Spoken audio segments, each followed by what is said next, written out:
Aí, pessoal, tendo apresentado o governo Fernando Henrique e o seu plano diretor de reforma do Estado, nós chegamos então no governo Lula. O livro didático de vocês não fala do governo Lula. Veja que o governo Lula ele deu início em 2003 e terminou em 2010, né? E o livro didático de vocês vai falar da reforma de 95, né? Do Fernando Henrique. Acontece o seguinte: pelo ano de publicação do livro, explica-se porque ele não falou do governo Lula. Então, eu vou falar do governo Lula como uma forma de atualização do livro didático para que vocês tenham essa noção, tá bom? O Lula, gente, depois de várias tentativas, ele conseguiu ser eleito presidente da República em 2003.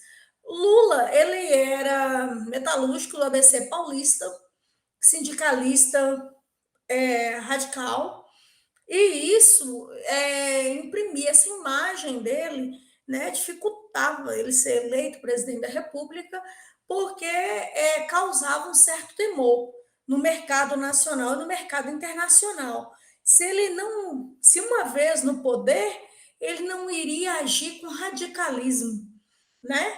Quando o Lula conseguiu ser eleito em 2003, houve todo para isso toda uma roupagem, né? Tem que fazer uma nova roupagem para o Lula.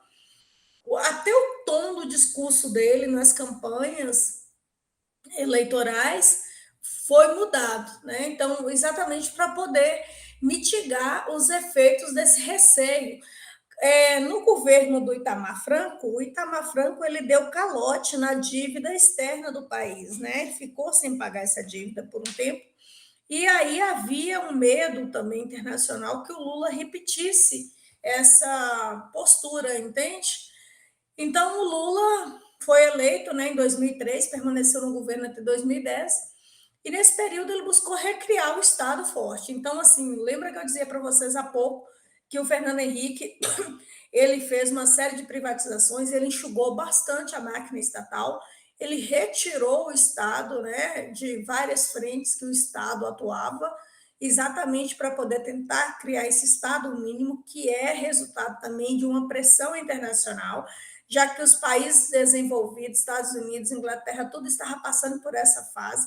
O Brasil foi o primeiro país em desenvolvimento a implementar uma reforma administrativa aqui na América do Sul, entende?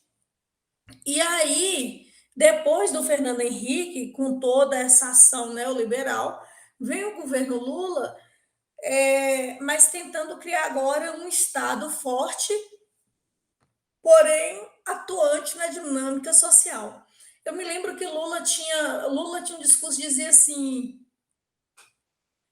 não justifica eu deixar as famílias brasileiras com fome para poder pagar a dívida externa.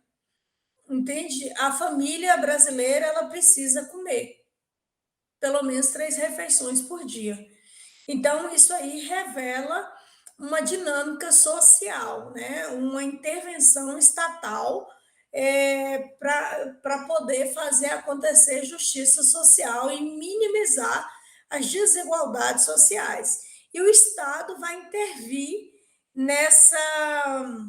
nesse contexto, né? Com o intuito de poder, por exemplo, inclusive também gerar mais empregos, né? Mais trabalho. E daí foi criado o plano de gestão pública, né, para o país, com o objetivo de reduzir o déficit institucional e ampliar a governança pública. Então, de acordo com esse plano do governo Lula, era preciso fortalecer o Estado e o papel do Estado junto à sociedade, visando um desenvolvimento, visando desenvolver políticas públicas que promovessem a inclusão social, né? Então, por causa disso, né, os principais princípios desse plano vai ser o Estado como parte essencial da solução. Então, o Lula entende que o Estado não pode se isentar, ele não pode querer terceirizar, por exemplo, a miséria humana. O Estado vai ter que intervir para poder reduzir as desigualdades sociais. O cidadão, de fato, tem que vir como primeiro beneficiário das ações do Estado, não pode ser o Estado beneficiário, o Estado não pode agir em favor de si mesmo, mas tem que olhar a sociedade que espera e depende dele. E o plano de gestão pública como uma definição, né, de governo, uma integração do plano de gestão pública às demais políticas do governo, porque o que acontece? Por exemplo, a compreensão do governo Fernando Henrique, não, as políticas voltadas para a inclusão social ajudam a endividar o Estado, a aumentar a dívida do Estado, né?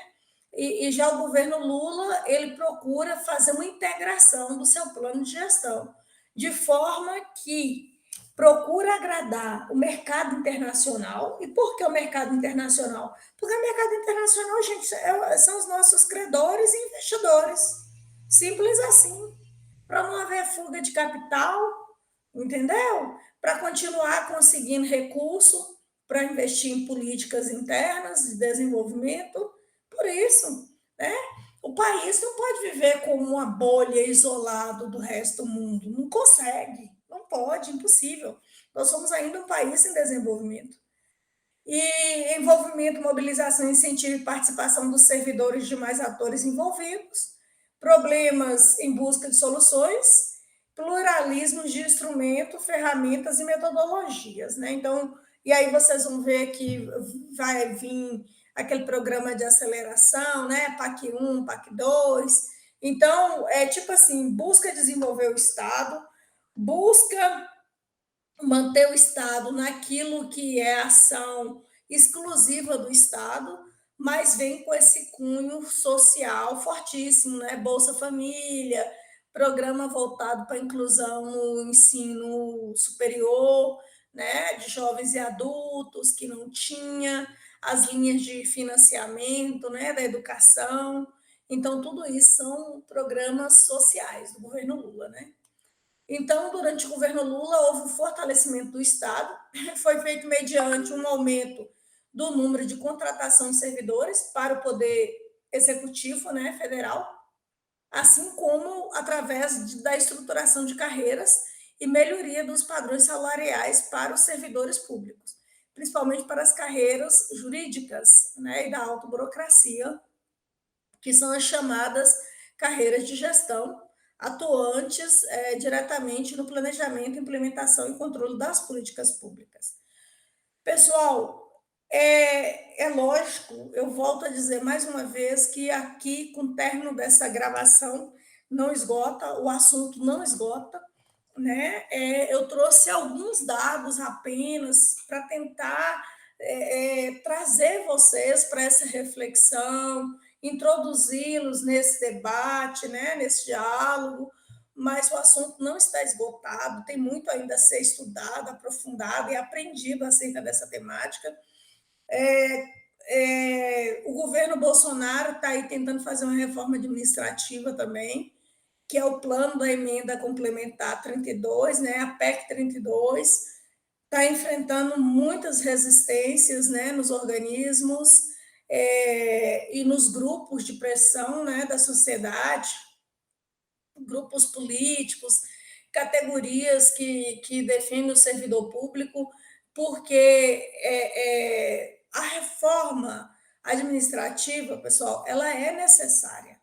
Agora, em quais moldes, em quais padrões, aí é que é o X da questão, entendeu? Então, você não pode fazer uma reforma de qualquer maneira. Vocês viram o governo Collor como foi desastroso, né? A gente já deu uma falada sobre ele, a gente já apontou alguns elementos sobre o governo Collor. E o governo Bolsonaro, ele tenta implantar uma reforma também sem muito diálogo. E por isso que ele está tendo muita dificuldade para conseguir a aprovação da PEC 32, porque o texto não foi dialogado anteriormente, né? Foi um texto top-down, né? Que veio de cima para baixo, está tentando impor, mas está enfrentando várias resistências, não está avançando, tá bom? Então, assim, chegamos ao final dessa aula, né, da terceira semana. vocês, por favor, estudem bastante, pesquisem mais sobre o tema, para que vocês, de fato, possam ampliar, né, o conhecimento de vocês, já que daqui a pouco vocês serão administradores públicos. Grande abraço para todos vocês, fiquem em paz, bons estudos, tá? Qualquer coisa que necessitar é só enviar uma mensagem.